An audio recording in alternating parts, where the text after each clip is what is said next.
हम आपके साथ खड़े हैं, ठीक है। तो आज मैं ऐसे 5 इंपॉर्टेंट टॉपिक्स में बताने वाला हूँ। सिलेबस बहुत ज़्यादा पढ़ना रहता है और ज़्यादा सिलेबस पढ़ना रहता है तो आप एक साल में पूरे सिलेबस को पढ़ नहीं पाते हैं। जब 2 मंथ बचता है, 1 मंथ बचता है, तब आपको लगता है कि हम आपको जो है सर 4 से 5 घंटा पढ़ते हैं, ठीक है ना। कोई बच्चा होता है कि 8 से 10 घंटा पढ़ता है, ठीक है। कोई बच्चा ये होता है कि 12 घंटा भी पढ़ता है ना।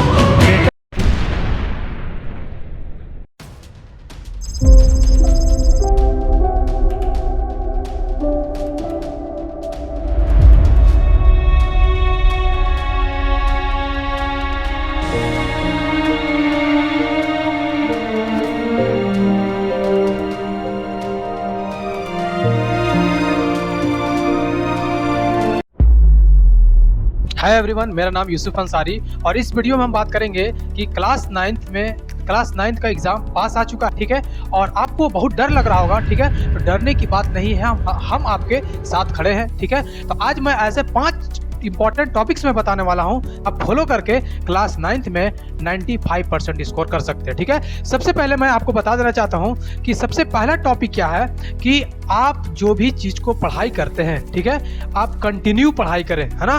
क्योंकि सिलेबस बहुत ज़्यादा पढ़ना रहता है और ज़्यादा सिलेबस पढ़ना रहता है तो आप एक साल में पूरे सिलेबस को पढ़ नहीं पाते हैं। जब 2 मंथ बचता है, 1 मंथ बचता है, तब आपको लगता है कि हम आपको जो है सर हमको पढ़ना चाहिए, ठीक है ना। तो ऐसा आप प्लीज़ रिक्वेस्ट है कि ऐसा ना करें। कम समय में इतना सारा सिलेबस पढ़ना बहुत डिफिकल्ट होता है, ठीक है। तो सबसे पहले आपको क्या करना है कि NCERT को लाइन बाय लाइन अच्छे तरीके से पढ़ना है, ठीक है। दूसरी बात क्या है कि आपको क्वेश्चन प्रैक्टिस खूब अच्छे तरीके से करना है, ठीक है। तीसरी बात क्या है कि बच्चे लोग करते क्या पता है, जब आप 4 से 5 घंटा पढ़ते हैं, ठीक है ना। कोई बच्चा होता है कि 8 से 10 घंटा पढ़ता है, ठीक है। कोई बच्चा ये होता है कि 12 घंटा भी पढ़ता है ना। मैटर ये नहीं है कि आप 4 से 5 घंटा पढ़ रहे हैं, कि 8 से 10 घंटा पढ़ रहे हैं, कि 12 से 15 घंटा पढ़ रहे हैं, ठीक है ना।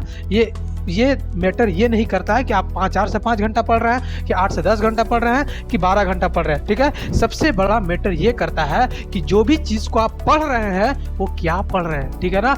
आप कितना चीज़ को पढ़ करके माइंड में रख रहे हैं, ठीक है। और तीसरी बात क्या है आपको मैं बता देना चाहता हूँ, जैसे मान लीजिए कि आप कोई टॉपिक पढ़े, ठीक है ना।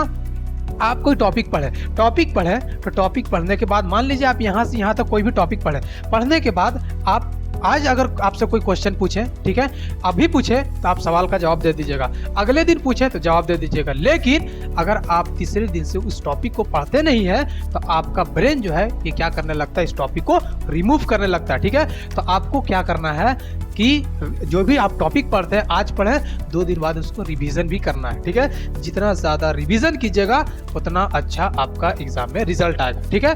5वीं बात क्या है कि आप जब आप कोई भी चीज़ पढ़ते हैं, ठीक है, कोई भी चीज़ आप पढ़ते हैं तो पढ़ने के बाद आप खुद से पूछिए कि हम अभी इस 2 घंटे 3 घंटे में अभी हम क्या पढ़े हैं, ठीक है ना। आप 5 घंटा मत पढ़िए, 10 घंटा मत पढ़िए, ये मैं नहीं कहता कि 12 घंटा पढ़िए, आप 2 घंटा ही पढ़िए, लेकिन आप खुद से पूछिए कि हम क्या पढ़ रहे हैं, इस 2 घंटा में मैंने क्या चीज़ सीखा। आज लोग स्कूल जाकर के 12-12 8-8 घंटा स्कूल जाकर के बैठते हैं, ठीक है ना, कुछ नहीं सीखते हैं दोस्त, मैं गारंटी के साथ बोलता हूँ, ठीक है ना।